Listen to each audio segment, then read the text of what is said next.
This video was a lot different when I finished the script a couple nights ago.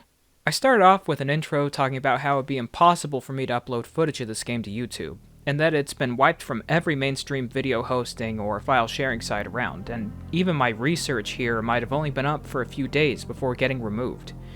It was pretty moody, and might still be true, but the tables have turned since then. This obscure Japanese PC game was preserved after years of being only a rarity, just recently was taken off the internet mysteriously, and now is reaching an even greater audience than before. This is Cookies Bustle.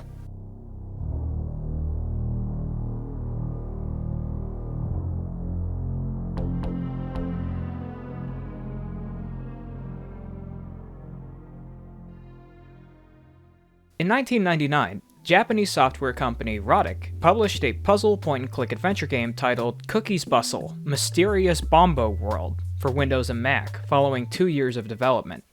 It was a bold experiment by the developer, who had been around for 5 years by then and only developed a couple fortune-telling divination programs of sorts. Rather than just being a piece of software, Cookies Bustle was made as a full-fledged game, with hundreds of characters and pre-rendered locations, and was definitely ambitious for a company staffed by a total of 8 people according to the game's director. Roddick scored some notable voice talent within the anime industry for the game, including Kosei Tomita, Satomi Kurogi, and Mugihito, and got radio personality Chris Pepler as the game's narrator and announcer. Cookies Bustle was never exactly a commercial success, but Roddick was dedicated enough to produce additional merch for the game, including a handmade plush of the main character, a soundtrack CD, and a player's guide I can't find anything about online. Listing names and products is fun and all, but I should devote some time describing the game itself. In Cookies Bustle, you play as Cookie Blair, a 5-year-old girl from New Jersey who believes she is a teddy bear. The game takes place 100 years after an alien crash landing in Bombo World, a large island in the South Pacific. In exchange for advanced technology, the aliens now own a piece of the island they later transformed into a megacity named Deus City. Cookie wants to travel to Deus City to prove herself in their world-renowned Olympics, but the Bombo Deus politics are shaky. Shaky enough to have Cookie's first experience out in the world on her own be witnessing a terrorist attack.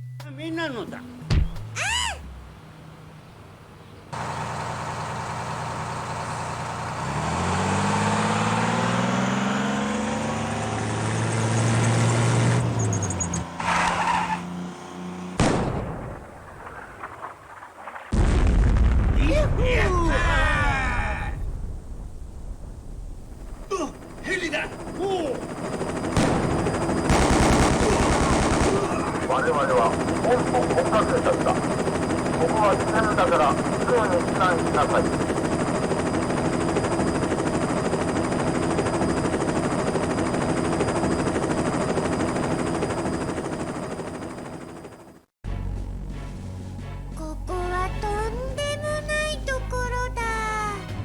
Yeah, this game has a sort of dark humor and a cutesy shell that helped give it a cult following, and there's a good article about it on Hardcore Gaming 101 I recommend you check out.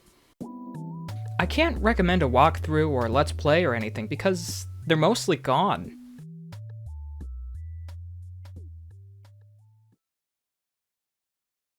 I first learned about Cookies Bustle through the YouTube channel Classics of Game, which is an anonymous art project running for a decade now, dedicated to showing off the most strange, charming, irritating, classic scenes from games we've never heard of.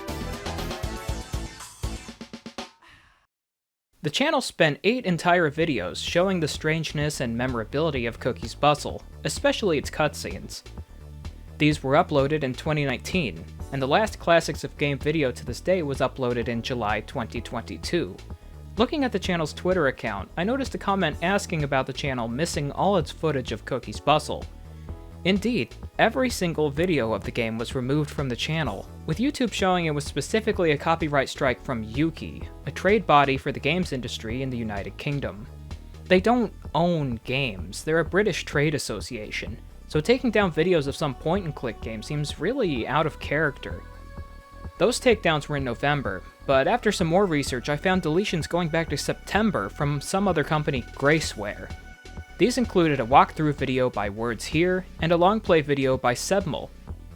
Based on my own research around the internet, Graceware doesn't exist.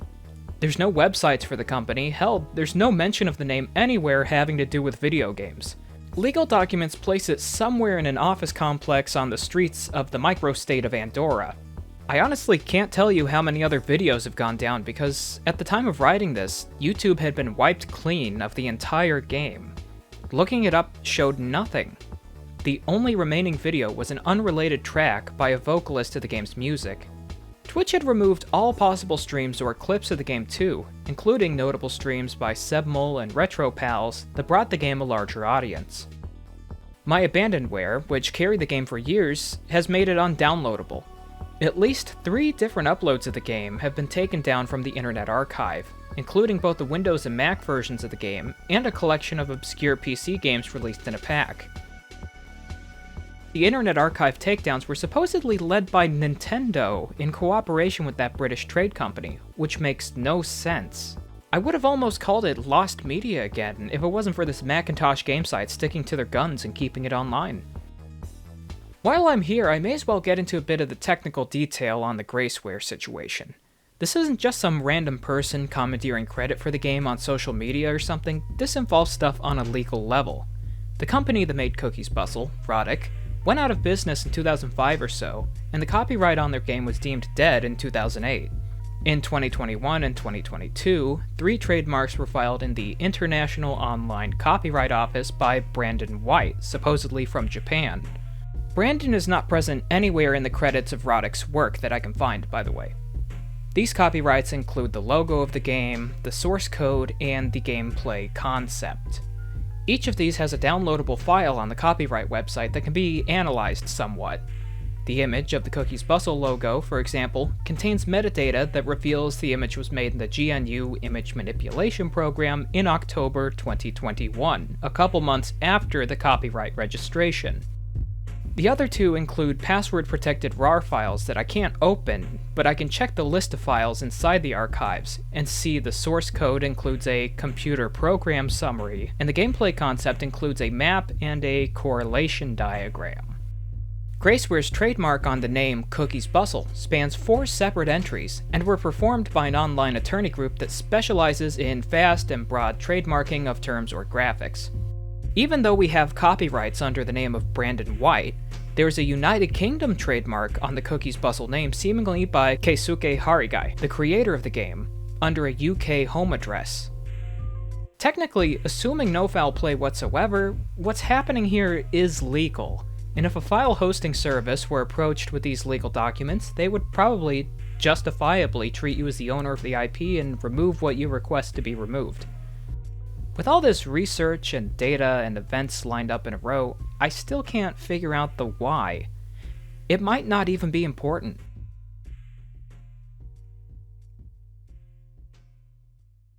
I started posting my findings on the Cookies Bustle situation to Twitter in December.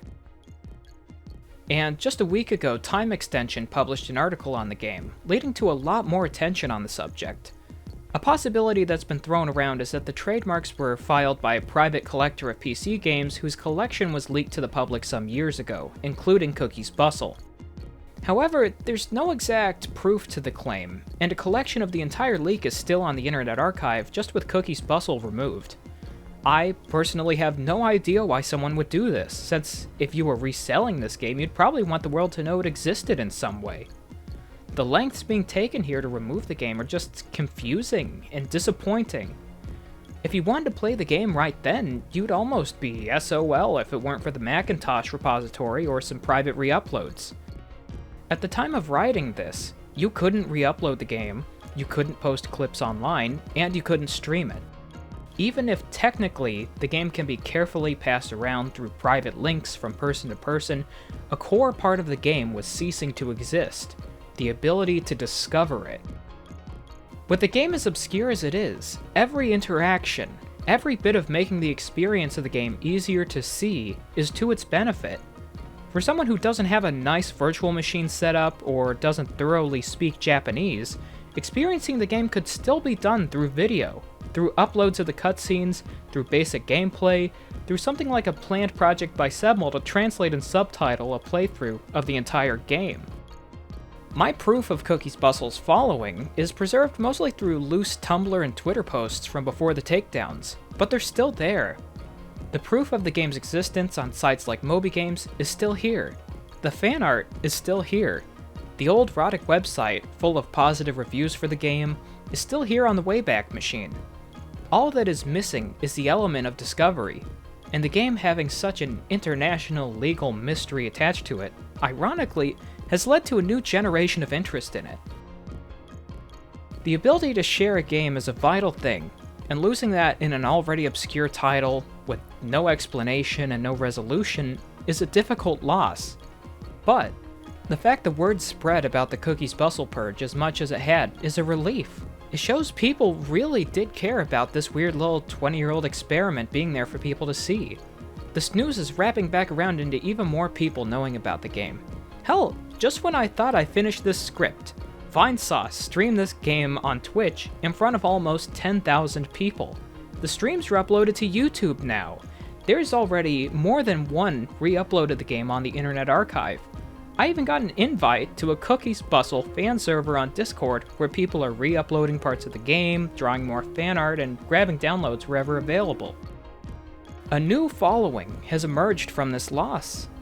The way I see it, as long as the game's existence is archived, and as long as people seek it out, Cookies Bustle is ours to experience forever.